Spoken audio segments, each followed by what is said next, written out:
আসসালামু আলাইকুম। আমরা মুসলিম, বাট আমরা কথা কাজে আমরা বহু ধরনের উপমা ব্যবহার করি।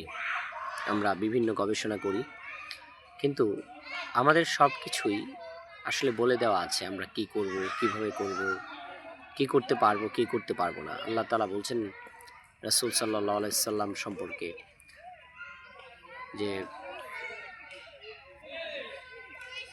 মা আতাকুমুর রাসূলু ফাখুযুহু ওয়া মা নাহাকুম আনহু ফান্তাহু।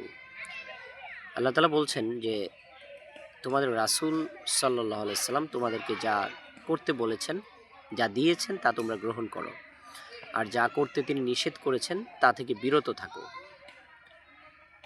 এখন কথা হলো, কি ধরতে বলেছেন আর কি করতে নিষেধ করেছেন সেটাও কিন্তু আছে। আল হালালু বায়্যিনুন ওয়াল হারামু বায়্যিনুন।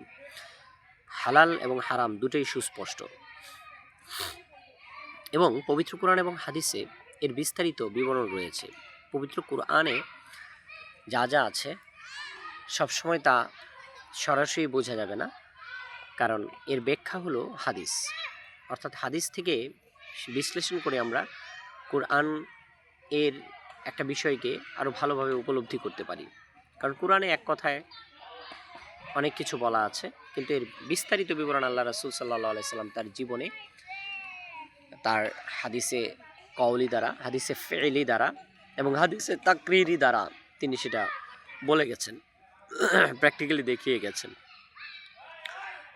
তো এরপরেও আমরা নামধারী মুসলিম, আমরা এমন কাজ করি যে এটা এভাবে করতে হবে, ওটা ওভাবে করতে হবে। আমরা কখনো কোরআন হাদিসের দ্বারস্থ হই না। বিশেষ করে আমি দেখি আমাদের টক শোগুলোতে সাংবাদিকরা ব্যাপক পরিমাণে ইসলাম নিয়ে যখন ইসলামিক বিষয়গুলো নিয়ে অমুককে তমুক প্রশ্ন করে, বাট তারা কোনো কোরআন হাদিসের দ্বারস্থ হয় না। হ্যাঁ, এবং তারা নিজেদের মধ্যে একটা ধোঁয়াশা তৈরি করে রাখে, অথচ বিষয়গুলো কিন্তু খুবই সুস্পষ্ট, খুবই সহজ। তারা এবং আমার মনে হয় সেটাই, যে আসলে তারা জেনেও না জানার ভান করে এবং জ্ঞানপাপী হওয়ার চেষ্টা করা আর কি। এই যাক, আল্লাহ তাআলা আমাদের সবাইকে হেদায়েত করুন, আমিন। আসসালামু আলাইকুম।